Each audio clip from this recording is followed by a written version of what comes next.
On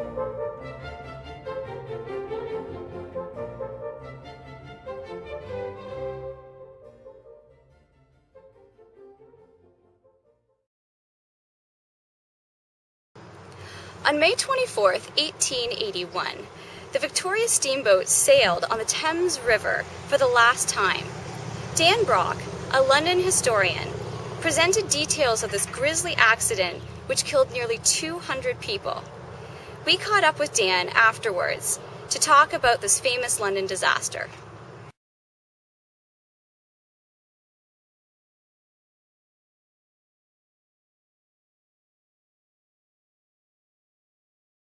Almost come to tears, sort of thing like that, when you think of the tragedy and because back then they wrote things in sort of a Victorian way, and they sort of pull at your heartstrings, and the sort of thing there where there's the father and he's got both children in his arms, and is dead, they're dead, and where you get these 36 school children all holding, clasping one another, stuff like that, and dying in a lump, large clump, so to speak, and the tragedies, that hit with the one that they really played up was Fanny Cooper and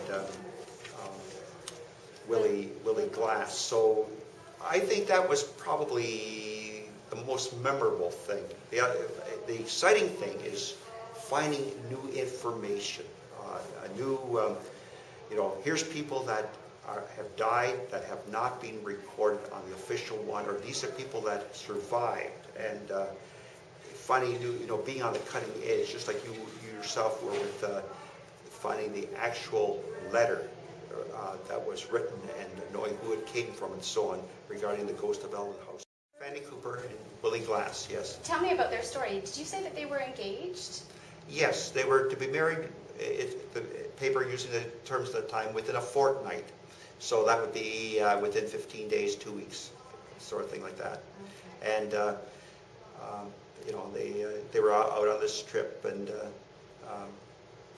died. And this thing, how they had the two hearse drawn up side by side and going side by side to the cemetery and being buried together and so on like that. Real, Victorian sort of a touch to it back at that time. And of course, it's written up in the papers. And papers were great. If somebody was badly burned or badly injured or stuff like that, they would describe it in full detail. This person, one guy at Petrolia was burnt in a fire in one of the vats he was cleaning or whatever it was, and it mentioned how he was burnt to a crisp.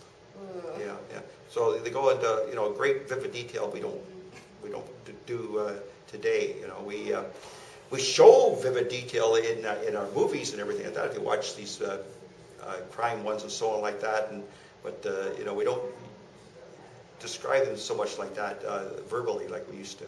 And people talk a lot about the Victoria Day disaster, and they know that these people sank on the boat or were trapped. But I don't know if a lot of people even know that there were quite a number of victims who had burn injuries. And were a lot of those people who had burns, you mentioned there were several people who didn't die on the day of, but maybe because of their injuries later on. Do you think that maybe some of those people who passed away later were maybe burn victims or those types of injuries? As far as I know, there was only one person that survived a few hours, and that was that John Kernan, and he survived about a day and a half or so. The rest drowned or were killed instantly, or badly injured and couldn't get air and drowned.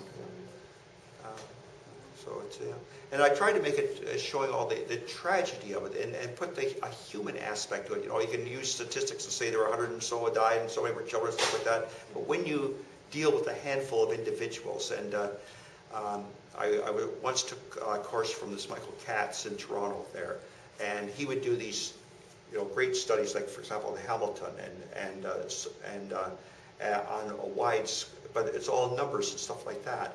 But then he would do just like when it was done in today's paper. He would find somebody that worked into the average of whatever he was dealing with and deal with them. So you put a human face on.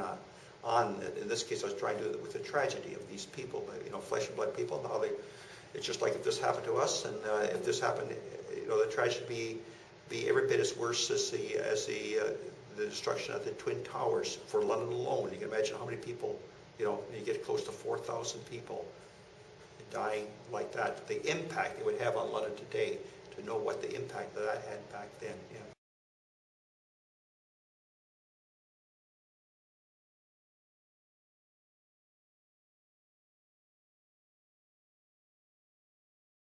And I just learned that when I gave this talk 3 years ago.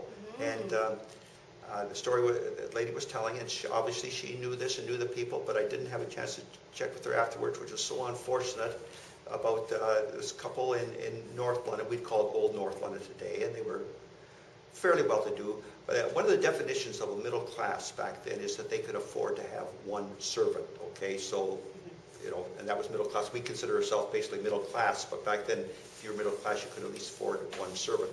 And so they had this servant girl who happened to be Irish Catholic, and they went away to Detroit, probably had relatives there, so on, for a few days, and left money with this servant girl to take their children to Springbank Park, which was then called Waterworks Park, on the Tuesday, which was the Victoria Day, and gave them money. And of course, the only way to get there, basically, unless you're going to walk 4 miles or so, is by the boat. So the money was the 15 cents for the round trip would do it.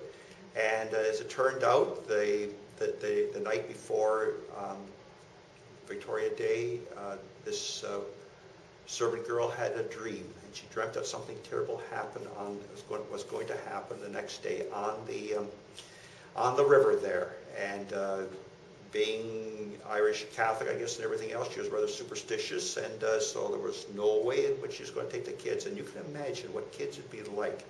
Oh, yes. I mean, they had been waiting for this for all this time, and the mother had given money for this, and they couldn't go. And so no matter how much they begged her and cried and everything else, so she must have had her hands full that day with those kids. But no, she was bound and determined. And then the parents heard of what had happened. They said, "Oh my God, our children were going there and everything else." So, and of course, with all the deaths and everything like that, the telegraphs and so on like that, they couldn't get word. They didn't, of all the people that died. It took a while, I think, to even identify them. Even the official list doesn't have them all in it. Okay. So they expected the worst, and to find out that no, they were all safe, that they were just so overjoyed, and paid for the servant girl's trip back to Ireland to see her family, which is a very nice story. And whether she came back, I don't know. Maybe it's just a return trip or whatever it is. But I would have loved to have gotten more and found who that family was. But one of these days, maybe we'll find out. Yeah.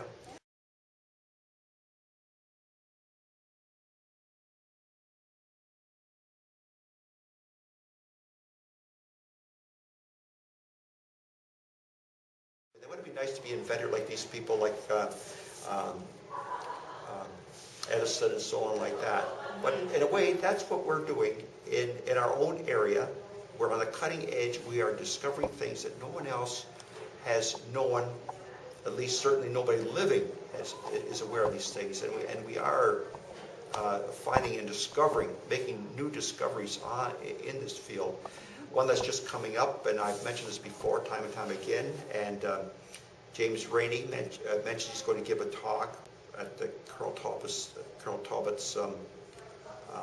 gravestone. I think, didn't you write something into him? Was it you that wrote this? Yes, I did. I sent him some pictures of the monuments. Yeah. So, yeah. Well, the one thing, and it was somebody else that drew this to my attention, was that no, it was not on May the 23rd, 1803, that he came and started the Talbot settlement and cut down a tree and so on. It actually was on May the 22nd. But May the 22nd happens to be a Sunday. You don't want to offend all the churchgoers and so on back in the 19th century when you're telling this story. And he was a great storyteller, that Colonel Talbot. And but we have found absolute proof that they arrived on the 22nd, not on the 23rd. And being so this is so exciting. And I was just going to say, and that's the thing about being kind of a pioneer and going back as a historical researcher and really questioning a lot of the facts of these well-known events like the Victoria Day disaster. it's kind of exciting too that you've taken this attitude that, okay, let's look at all the accounts, let's look at the stories of the people, and in so doing, you've actually come across this information that, oh, it wasn't 182, it's more like 200 people who perished in this horrible disaster. So that's, like you said, something very exciting that's come out of just wanting to know more and widening your knowledge on the subject.